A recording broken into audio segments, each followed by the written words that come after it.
Ngayong gabi, sa Cayetano in Action with Boy Abunda. Ano po ang inyong inirereklamo? Nag-umpisa lang yan doon sa anak namin. Yung batang yun, hindi ko akalain. Masyado siyang hyper. Nakatayo lang yung anak ko, bigla niyang susutukin niya kung anong kamay niya, ganun. Dinala ko po yan sa National Mental. May tinusok na siya ng pencil sa mukha. Intindihin ko raw yung anak nila, may sakit. Lagi ko bang iintindihin na may sakit ang anak niyo? Nananakit yan eh. Ganun lang talaga yung ugali ng aking alaga. Nagsalita ka kako, hindi mo pinalaki yung anak mo para saktan ng iba. Bakit yung anak mo pinalaki ko para saktan yung anak niyo? Tipikal na magkaibigan sa isang barangay, magandang samahan nila, anak nila magkaibigan din. Tapos nag-away yung anak hanggang sa sila na rin ang nagtampuhan. So ayun na, matindi na yung away nila, matindi ang mga salita sa isa't isa.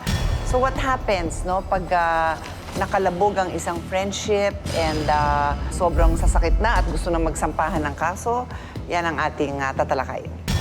Dito po sa Payong Kapatid, napaka-importante po na hindi lang tama yung advice, hindi lang po tama yung application ng batas, kung hindi dapat makita natin po ang konteksto ng buhay ng bawat isa. Kaya meron po tayong Payong Kapatid Kamustahan. Binabalikan po natin sila, kinakamusta at tinitignan. Ano na ang nangyari sa problema nila? Nagamit ba nila yung payo? Nakatulong ba yung payo sa kanila?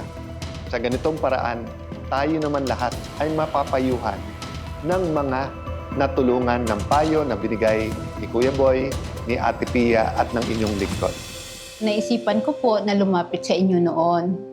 Kaya napakalaking bagay po na nagbago sa buhay ko at malaking bagay po na natutunan ko kung ano pala ang tama, anong batas na dapat gagawin. Nung sinamahan po kami ng CIA, ng mga staff nyo, nakipag-usap naman po ng maayos yung aming ahensya, tapos sinetel nila kami. Kumbaga, hindi lang po ako yung natulungan nyo. Marami po kaming rider. Mas okay po ngayon. Masaya sa pamilya. Mas tinutukan ko na lang yung pamilya ko. Iniintay niyo rin ba ang segment ng Yes or No? Para sa simpleng sagot, malaman niyo kung pwede nga ba ito sa batas o hindi. Ngayong gabi, sa mga katanungan ng pagpapalit ng spelling ng pangalan, o kung yung pangalan mo mismo, medyo nakaka-hassle at gusto mong palitan, kailangan pa bang idiretso to sa korte? Or pwede na pong administrative process? Yes or no? Abangan nyo ngayong gabi. Siyempre, nagtatapos tayo sa isang masayang game, ang Alan Pia Pick, kung saan buo ika nga, kumpletos recados ang ating gabi pag tayo nakatutok dito sa Cayetano in Action with Boy Abunda.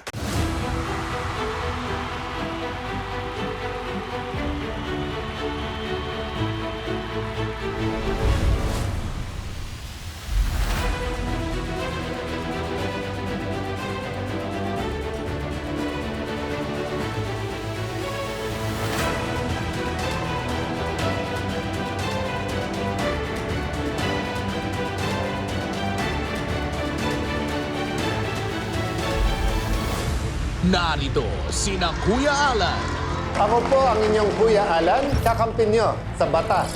Ipaglalaban natin ang totoo at yung patas. Ate Pia, Ako naman po ang inyong Ate Pia, kampyon ng mga kababaihan at kabataan, handang ipagtanggol ang inyong karapatan. at Tito Boy. Maupay nga gabi ayo nga tanan. Ako po si Boy Abunda.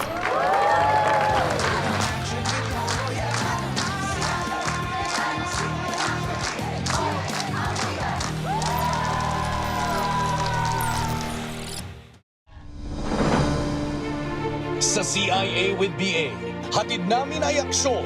Nung unang pagdulog ko sa Cayetano in Action, hindi ko naman po ini-expect na ganong kabilis. After po nung nag-guest focus ng CIA, in fairness, kinabukasan, hindi pa rin ako makapaniwala na tapos na yung problema ko.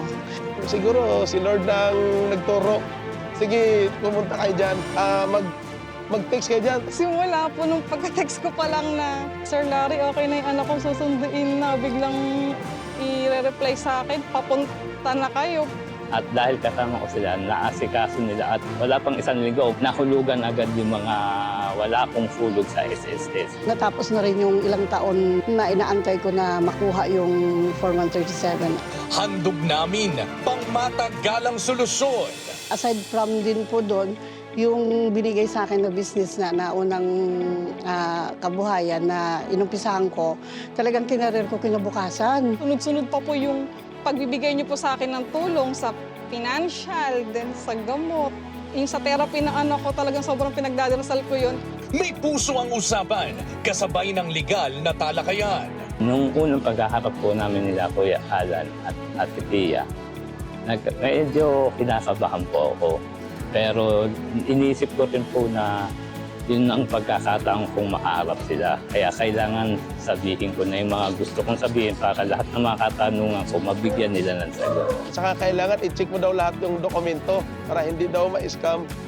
Yun ang naalala ko na magandang binigay na aral nila sa akin. Talagang sobrang ramdam ko yung kung paano kayo tumulong, kung paano yung pagmamahal niyo, pagmamalasakit niyo sa mga tao.